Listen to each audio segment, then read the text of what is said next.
Hello students, I am Manisha and I am going to read chapter 2 of civics, the Union Executive. Union means केंद्र, Executive कार्यपालिका, केंद्र की कार्यपालिका. Now the question is arise that what is Union Executive? It implements the laws. It implements the laws made by the Parliament. Composition of the Union Executive. Composition of the Union Executive. The Union Executive consists of President, Vice President, Prime Minister and Council of Ministers. Now we are going to read the topic the President. Before reading the topic, do we know who is the present President of India? Yes, Ramnath Kovind. Ramnath Kovind is the present President of India. President, who is President? President is the first citizen of India. We have parliamentary system in which executive part is vested in the president. In democracy, prime minister is the most powerful person, but executive part is vested in president. He is the head of the state. Now tell me, who is the head of the state? President. He is the supreme commander of the three armed forces: Army, Air Force and Navy. He governs the country on the advice of Prime Minister and the Council of Ministers. Now, what are the qualifications to be a president? Qualifications, योग्यताएं, क्या क्या योग्यता उनकी? Should be a citizen of India. Age not less than 35 years. His age is not less than 35 years. Qualified for becoming a member of Lok Sabha. Should not hold any office or profit under the government of India or the government of any state. किसी भी सरकारी लाभ के पद पर नहीं होना चाहिए. Now election procedure, कैसे चुना जाता है? Procedure, तरीका. Now, what is the election procedure for the President of India? The President of India is indirectly elected, means not directly elected. And now the question is arise, what is direct method or what is indirect method? In direct method, voters directly cast their vote. Voters directly cast their vote. And in indirect election, voters do not cast their vote directly, but their elected representative cast their vote. Now, in Hindi we can say the President of India, जो भारत का राष्ट्रपति है, अब प्रत्यक्ष चुनाव के द्वारा चुना जाता है. प्रत्यक्ष चुनाव जिसे हम जिन लोगों को वोट देते हैं और जब वो इलेक्ट हो जाते हैं, ये होता है डायरेक्ट मेथड. और इनडायरेक्ट मेथड जब हमारे चुने हुए रिप्रेजेंटेटिव प्रतिनिधि वोट डालते हैं, उसे कहते हैं, हमारी जगह पर वोट डालते हैं, उसे कहते हैं इनडायरेक्ट मेथड. और इसी मेथड से प्रेसिडेंट का चुनाव होता है. इसमें both the houses of parliament, elected members, जो हमने वोट डाल करके जिन लोगों को चुना था, वो मेंबर्स जो हैं, बोथ हाउसेस, कौन कौन से हाउस हैं? लोकसभा और राज्यसभा. किसके हैं? पार्लियामेंट के.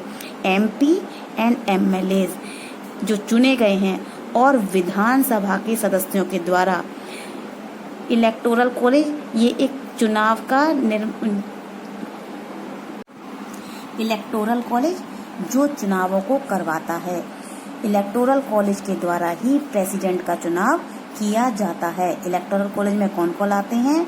मेंबर्स ऑफ बोथ हाउस, दोनों सदन के मेंबर्स, सदस्य. कौन से मेंबर्स? एमपीज और एमएलएज.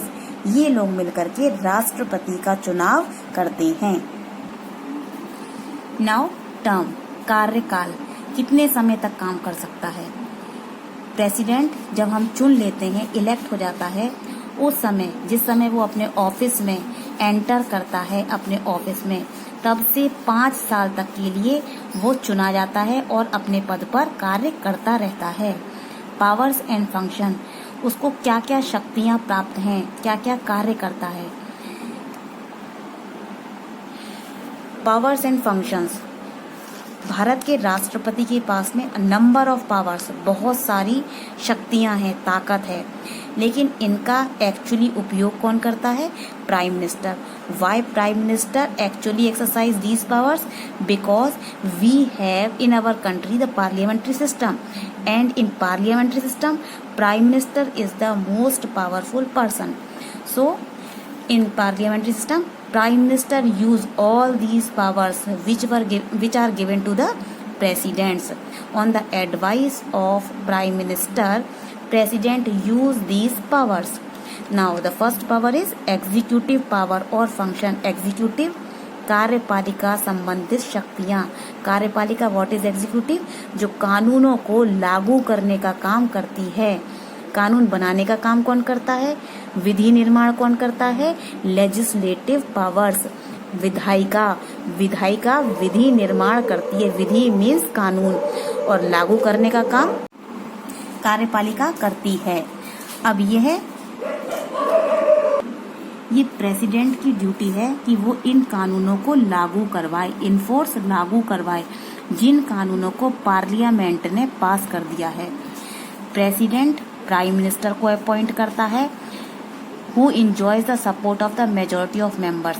अपने मन से किसी को भी वो प्राइम मिनिस्टर नहीं बना सकता. प्राइम मिनिस्टर किसको बनाता है? जिसके पास में लोकसभा में सबसे ज्यादा बहुमत हो. लोकसभा में जिस नेता के पास में सबसे ज्यादा सीटें हैं, उस नेता को लोकसभा का नेता बनाया जाता है, यानी कि प्राइम मिनिस्टर बनाया जाता है. लोकसभा में बहुमत दल के नेता को प्राइम मिनिस्टर बनाने के लिए बुलाता है. कौन बुलाता है? President. Who appoints prime minister? The president appoints prime minister. He also appoint. इसके अलावा काउंसिल ऑफ मिनिस्टर्स, वो बहुत सारे मंत्रियों की भी नियुक्ति करता है. उनको विभाग, अलग अलग काम सौंपता है. विभाग का मतलब अलग अलग डिपार्टमेंट देता है. किसकी सलाह पर देता है? प्राइम मिनिस्टर की सलाह पर. जैसे कि हमारे स्कूल में सर क्या करते हैं? बहुत सारी टीचर्स को अपॉइंट करते हैं. उनको बहुत सारे डिपार्टमेंट सौंपते हैं. जिस चीज में क्वालिफाई होता है उसे वो डिपार्टमेंट दिया जाता है. इसी तरीके से प्राइम मिनिस्टर अकेला देश नहीं चला लेगा. उसे मदद के लिए किसकी आवश्यकता है? बहुत सारे मंत्रियों की. जिस तरीके से स्कूल चलाने के लिए सर को किसकी आवश्यकता होती है? प्रिंसिपल सर को. बहुत सारे टीचर्स की. हर डिपार्टमेंट को संभालने के लिए अलग अलग टीचर्स रखे जाते हैं. अलग अलग व्यक्ति जो उस क्षेत्र में योग्यता रखते हैं, उन्हें नियुक्त किया जाता है, अपॉइंट किया जाता है. उसी तरीके से देश को चलाने के लिए अलग अलग विभागों को, डिपार्टमेंट को संभालने के लिए योग्य व्यक्तियों का चुनाव होता है. और किसके आधार पर होता है? जिसको प्राइम मिनिस्टर नियुक्त करना चाहता है. प्राइम मिनिस्टर से सलाह लेकर के व्यक्तियों को नियुक्त किया जाता है. भारत के राष्ट्रपति के पास में केंद्र सरकार के सभी हाई ऑफिसर्स को अपॉइंट करना, रिमूव करना, हटाने की ताकत होती है. कौन कौन से ऑफिसर्स नियुक्त करता है?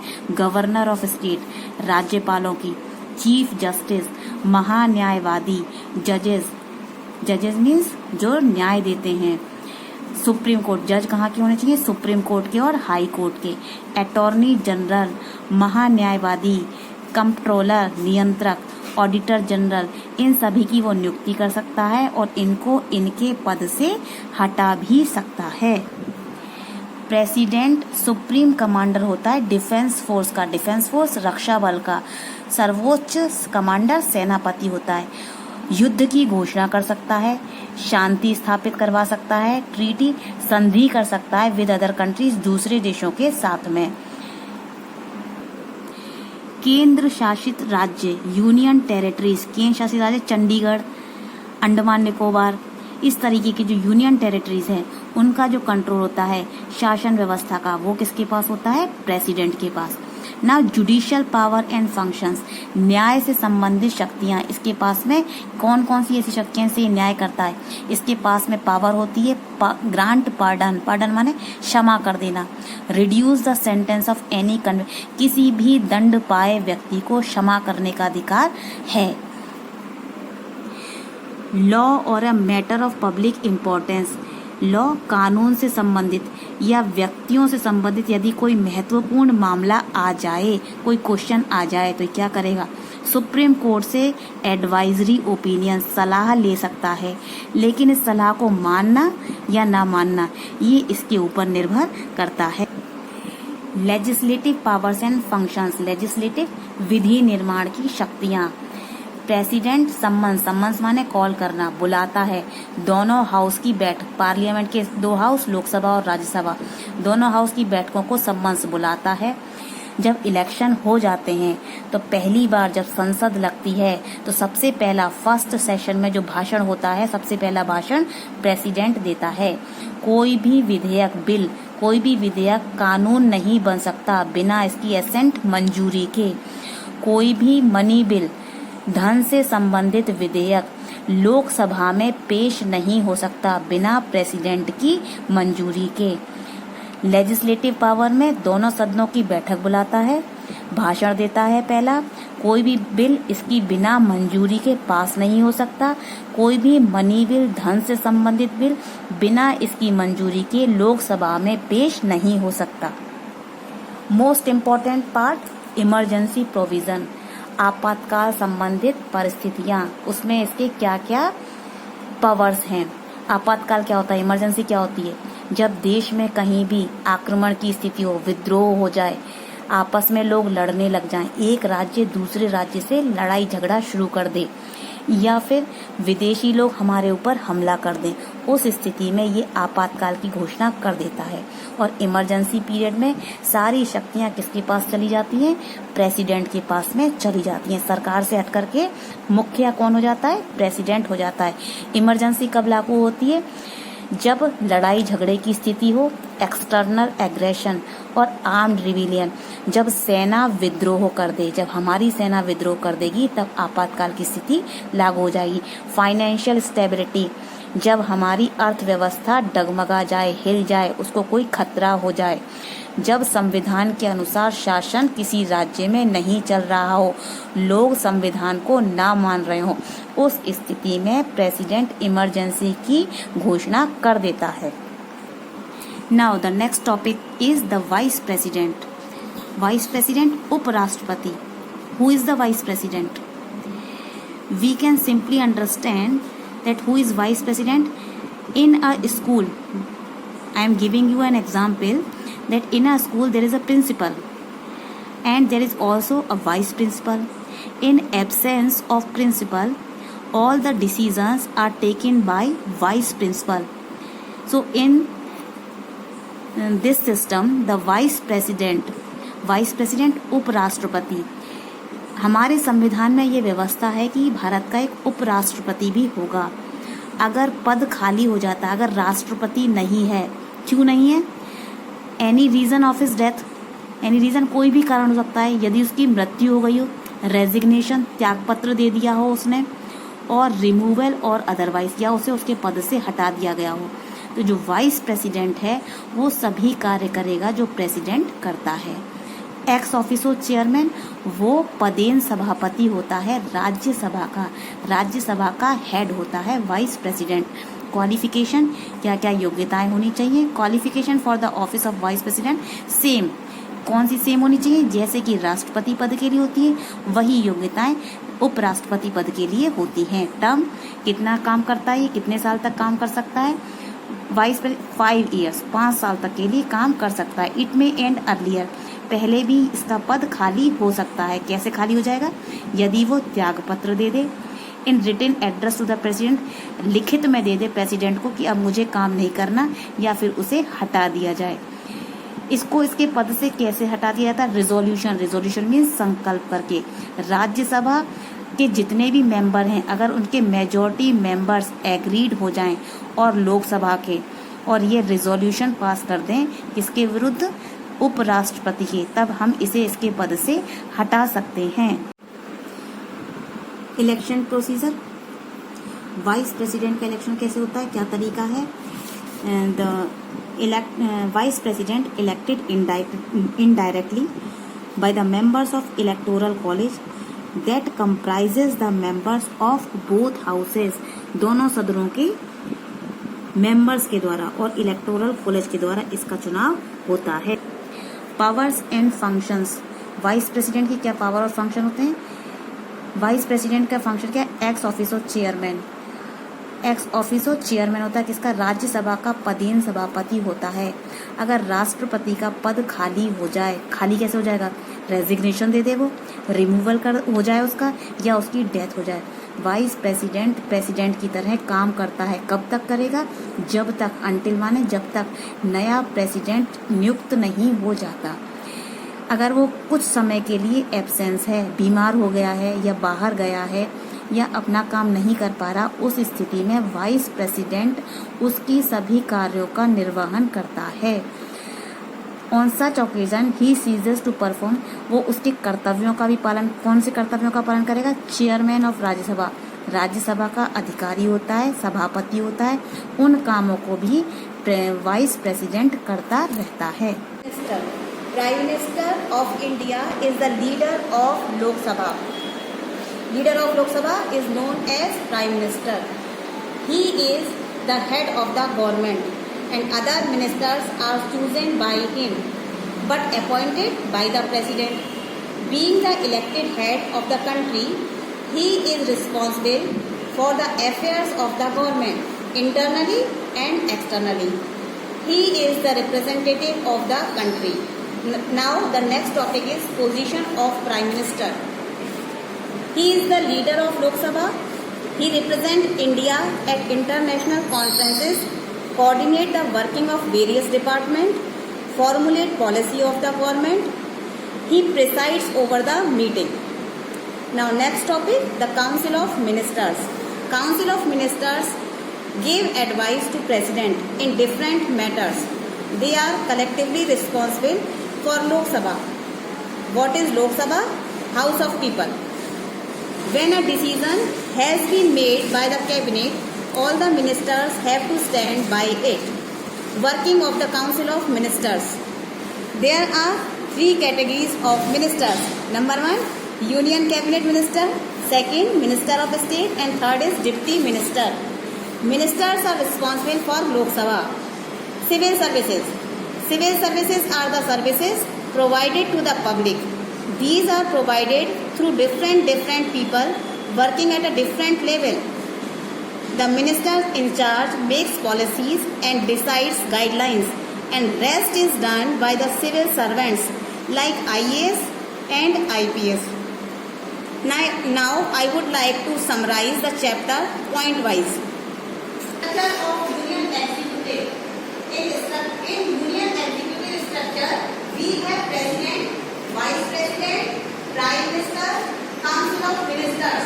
The Council of Ministers is comprised of Cabinet Minister, State Minister and Deputy Ministers. Now the question is arises, who is President? Nominal head of the state. Second question, who is Vice President? Ex officio Chairman of Rajya Sabha. Rajya Sabha का पदेन सभापति. Prime Minister, who is Prime Minister? Leader of the majority party in Lok Sabha.